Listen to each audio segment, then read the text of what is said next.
Okay, so our topic is going to be, we're going to be talking about interviewing topics.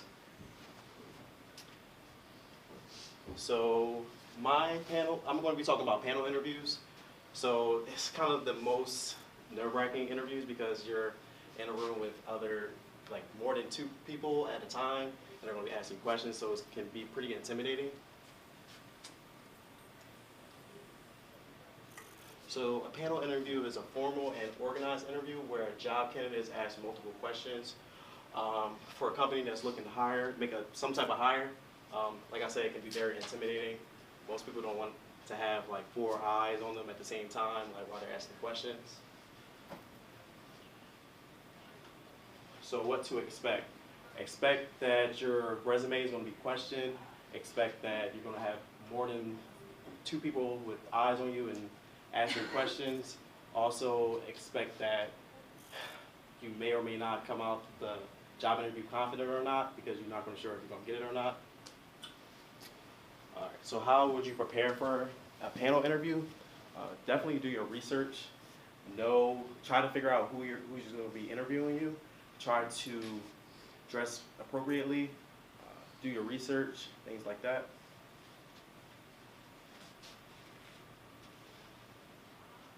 So from the interviewee's perspective, you're definitely going to be nervous because you're not going to be sure what type of questions that's going to be asked of you. You're also not sure if the person's going to be very approachable, or you're going to want to talk to them, ask questions, stuff like that. From the interviewer's perspective, they already know you're going to be nervous because they know you're probably more than likely not used to having more than one person in the room interviewing you, which can definitely be intimidating. And they know that you're looking to succeed in the interview, but they know you can be nervous at the same time. So what to do? Definitely bring your resume. Definitely come in with confidence. If you come in the interview knowing or doubting that you're not going to get the job, then you're already messing up from the start, because you need to come in there with a ton of confidence that you're going to definitely succeed in an interview. What not to do? Definitely don't come in there and not dress appropriately.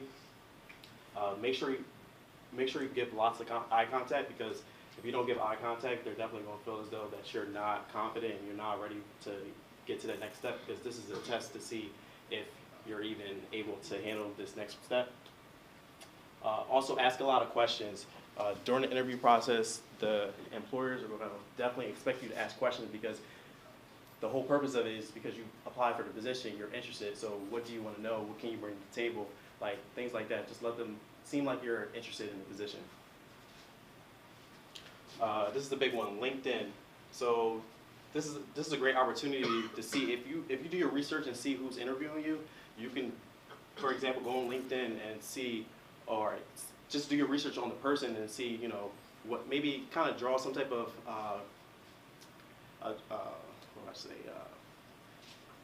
conclusions to see if this person is going to be intimidated or not, maybe, or so. Definitely sell yourself during the interview. They want to know, what can you bring to the table? What skills do you have? What can you bring to the table? Are you a good fit? Are you a good communicator? Are you bilingual? Things like that. Definitely keep calm, because, like I said, it can definitely be an intimidating process. If you're nervous, it's going to show, but they already know that. So just keep calm and just know that you're going to do good in the interview.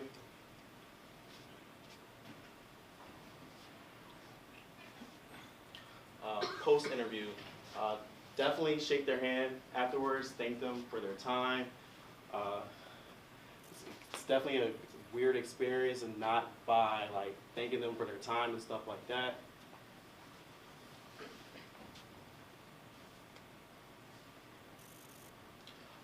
After the interview, also send out a thank you card or send an email just saying thank you for your time, even if they're going to pursue other candidates. Just by sending out a simple email or thank you letter, just saying thank you for your time, it really goes a long way.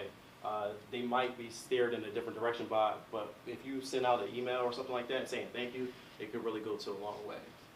So the next few slides are going to be talking about something that's new to you, which is going to be 2 experiences that I've come across as far as panel interviews.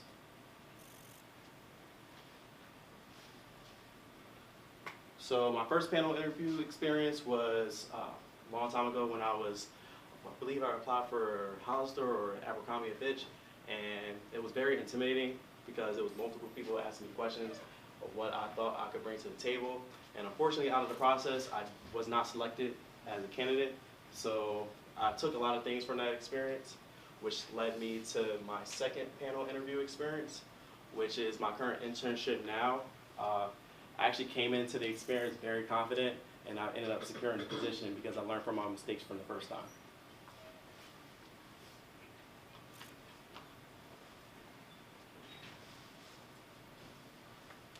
Definitely believe in yourself. If you don't believe in yourself, no one else will.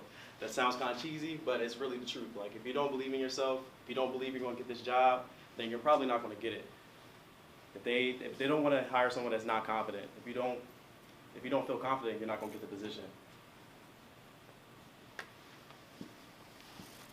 And the main thing that I learned from these experiences, just do your research, know what you're getting into. There's no point of going into a job interview if you don't know, if you don't have any questions or you don't know what you're looking forward to. It could be a waste of time to you and a waste of time to the employer. All right, now I'm going to introduce Amanda Barrett. She's going to be talking about standard interviews. Hi everybody, I'm Amanda, and I'm going to be sharing information about standard interviews. Standard interviews are interviews you have with your employer, and they're face-to-face. They're going to be asking you some common questions. They might want to ask about yourself, like tell you about yourself, things that you think is interesting about yourself. And they want to see how you're going to answer those questions. What to expect, you're going to be sitting across from your employer. They're going to be asking questions and you'll be answering them. They'll be trying to place you in different scenarios, and they might want to know what you want to gain from the different positions.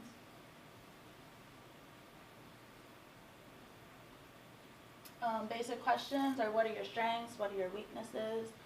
They want to know how you're going to answer the questions and see if it benefits the company and the product if you are selling a different product.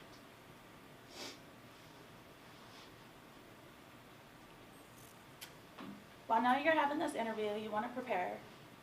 And with preparation, you want to have a friend or family member quiz you on the interview. And then you can see what you need to change, and if you make any corrections, make sure that you're answering the questions with complete answers.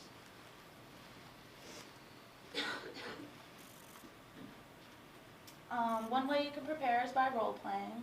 With role-playing, your friend or family member can show you what you're doing wrong or help you change your answers to answer the questions that the employer will ask.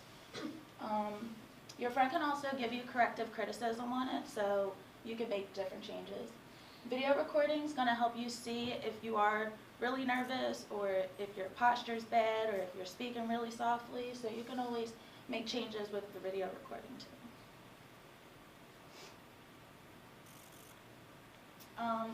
Since this interview is going to be face-to-face, you're going to want to be positive and look good and feel confident. If you go into the interview and you feel confident, then you're going to probably get the job. You want to sell yourself, so smile, be friendly, shake the employer's hand.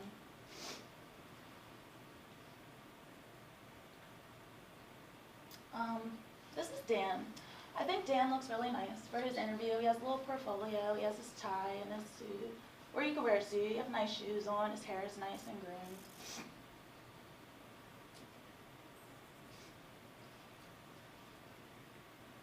And this is Shelly. Shelly, she either wore a suit or a skirt suit. She has minimum jewelry on. Her hair looks really nice, and she has her portfolio. She has comfortable shoes that she feels that she can walk in or stand in for a long period of time. Your best accessory is your smile. Your smile helps you feel more confident, helps you sell yourself, like feel good about yourself. If you feel comfortable in the interview, then you should do good in your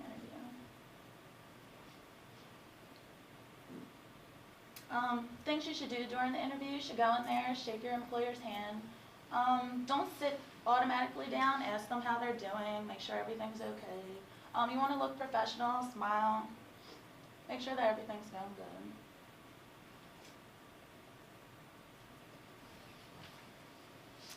Things you don't want to do during the interview, you don't want to be slouching, you don't want to have your blouse unbuttoned or your hand all in your face, because you're kind of like distracting the employer from asking your questions, and you're probably distracting yourself from answering them.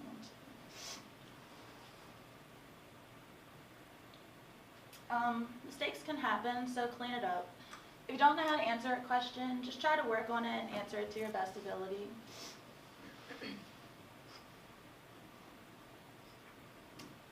Stay calm. It's hard to stay calm when you're nervous, but you have to do your best. I mean, I'm doing it right now because I'm really nervous, but I'm trying. If you stay calm, you're going to ace your interview. Hopefully you get the job. And make sure you listen. Listen, because they're probably giving you much valuable information that you might want to hear. I mean, you might want to know after the interview. You never know if they're going to pop up in the future or if it's going to have to relate to the company or not. And some new to use. My next interview, I'll be more formal. I'll know what to expect and what they should ask me and how I should answer the questions. No matter the job, I'll dress professional. Come in there with my best smile on my face and make sure everyone feels comfortable, including myself. I'll remember to stay calm. I mean, I'm trying my best right now, but it's kind of nerve-wracking when you know that you have something important coming up. You can plan and prepare, but you never know. Once you get up there, it is what it is. I'll always say thank you to the interviewer and shake their hand to know that I'm fully committed and thankful for their time and opportunity for giving me for the interview. And having these interviews, tips and skills will help me in my next interview.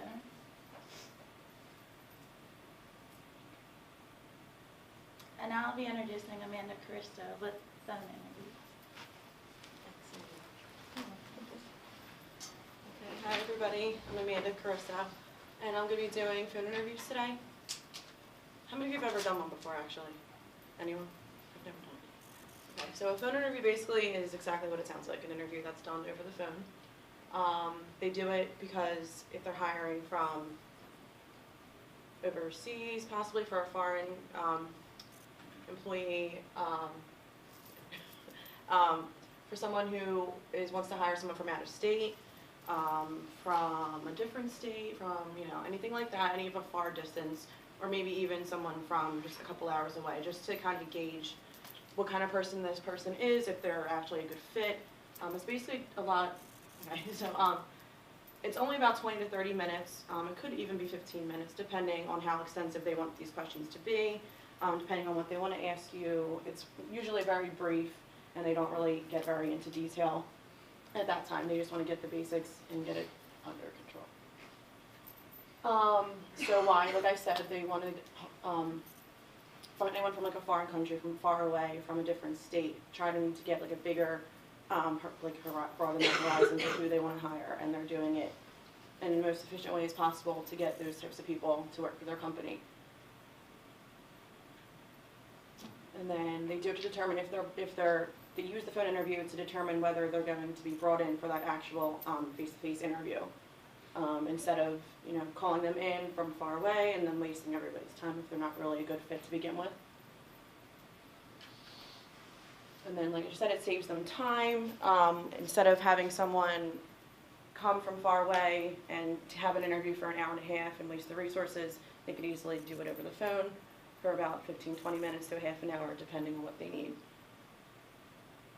And then it saves them money, because if you're getting someone from a far away, companies might compensate them for their travel, for their accommodation, things like that. And then also they don't have to pay so many recruiters and things like that to interview these people if they're not exactly fit for the job. And then it's important to prepare for this in the same way that you would for a face-to-face interview. That's something that I didn't know. You should dress appropriately, even if you're doing it at home, if you're doing it at like a library, anything like that. You should still prepare for it as professionally as possible. And then, like I said, dress, guys, same thing that we're all wearing today, like dress shirt, nice, be comfortable, and also just get into